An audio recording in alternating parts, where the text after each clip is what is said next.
नमस्कार, मेरा नाम ज्योति देवी। मैं परेड कॉलेज की छात्रा। साढ़े सारिਆਂ ਦਾ अपना चैनल डुगर डोगरी ते आऊँ च तुंदा मता मता मल्हार करनी आ। ब्याह दे सीजन होन ते सोहना जिहा सूट पाए दा होए ते सोहनी जी गुत्त भी ते करने गै पौंदी ऐ। अज्ज मैं तुंदे आस्ते एक सोहना जिहा हेयर स्टाइल लेई आई आं। चलो आओ तकचे।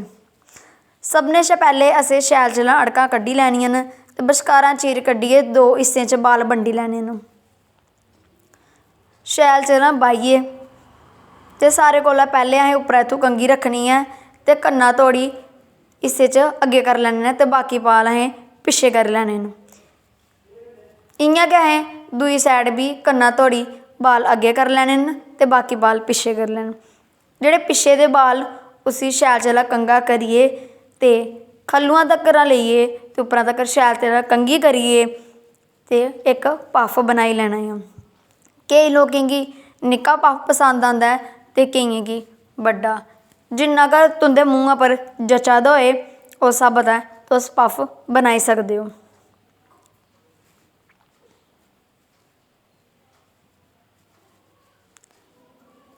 पफ बनाइयै ते इसी बॉबी पिन कन्नै असें टकाई लैने इक जगह पर।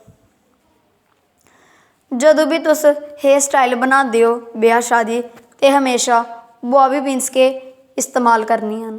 ओह्दे कन्नै हेयर स्टाइल कदें ढिल्ला निं होंदा ना कि तुंदी गुत्त खु'लदी ऐ।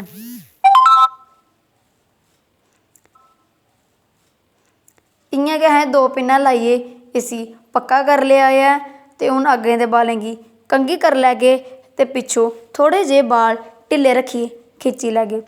तुसें चाहो ते कोई स्प्रे बी लाई सकदे अपने बालें पर ताकि तुंदे बाल इद्धर उद्धर निं होन। दो हिस्से च बंडे दे बाल जेह्ड़े हून असें ओह्दी गुत्त बनानी ऐ ते जेह्ड़ा उप्परला प्लेस ऐ ओह्दे बिच्च अग्गू आह्ले बाल चुक्कियै ते बिच्च गुत्त बनाई ओड़नी ऐ। इ'यां गै असें बारी बारी बाल चुकदे जाना ऐ सफाई कन्नै शैल चलां ते असें गुत्त बनानी ऐ।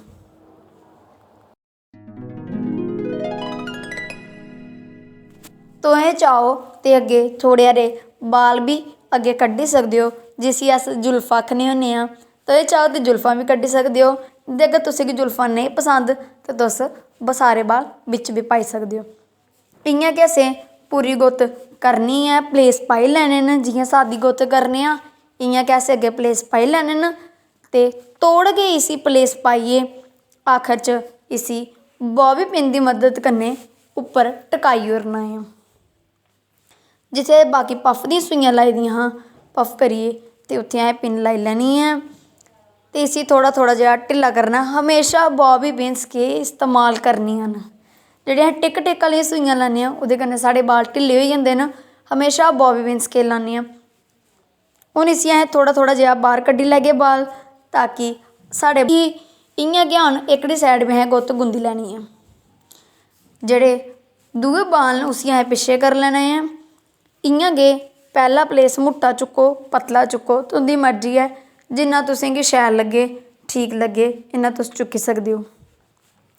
फिर असें इसी त्रै प्लेसें च करी लैना ऐ। इसी इत्थूं थोह्ड़ा जेहा टकाइयै पक्का करी लैगे। फिर असें एह्कड़ी साइड बी इ'यां गै गुत्त गुंदनी ऐ जियां असें दूई साइड कीती ही। इ'यां गै असें गुत्त करदे जाना ऐ। साढ़े चैनल गी ज़्यादा कोला ज़्यादा सब्सक्राइब ज़रूर करेओ। साढ़ी वीडियो गी लाइक शेयर ते कमेंट ज़रूर करेओ। इ'यां बी असें इद्धर गुत्त करी लैनी ऐ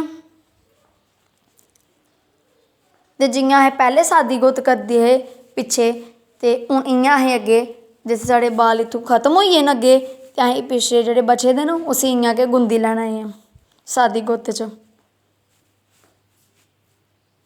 जे तुसेंगी साढ़ी वीडियो शैल लग्गी होए लाइक शेयर ते कमेंट ज़रूर करेओ।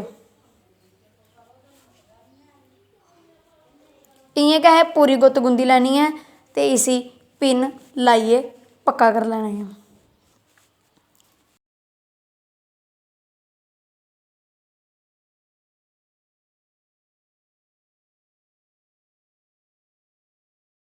अगर तुस पिच्छे बाल खुल्ले नेईं छड्डना चांह्दे तो तुसें पिच्छे गुत्त बी करी सकदे हो। बाकी जिहड़े पिछे बाल खुले है उत्ते असें अड़कां कड्ढ लैनियां, कंघा मारिए ते बाल खुले छड्डी लैने न। हुण एह् तक्की सकदे हो तुसें कि मेरी गुत्त तैयार होई गेदी है। जदों बिच तुसें चाहो तो बिच फुल्ल भी लाई सकदे हो, जेह्ड़े बजारां मिली जंदे न ओह् तुस फुल्ल बिच लागे ते बड़े गै सोह्ने लगदे न। जियां निक्के होंदे अस निक्की निक्कियां टिचकरियां लांदे हे बालें च, जे अस ओह् बी लागे ते बड़े शैल लग्गे। जे साढ़ी वीडियो शैल लगी होए ते साढ़े चैनल गी लाइक शेयर कमेंट ते सबसक्राइब जरूर करेओ। सबसक्राइबर दे कन्नै इक बैल आइकन दी घंटी है, उसी तुसें दबाना नहीं भुल्लेओ, ताकि अस चैनल उप्पर जदों भी कोई नमीं वीडियो पाच्चे ते तुसेंगी ओह्दी नोटिफिकेशन मिलग। धन्नवाद।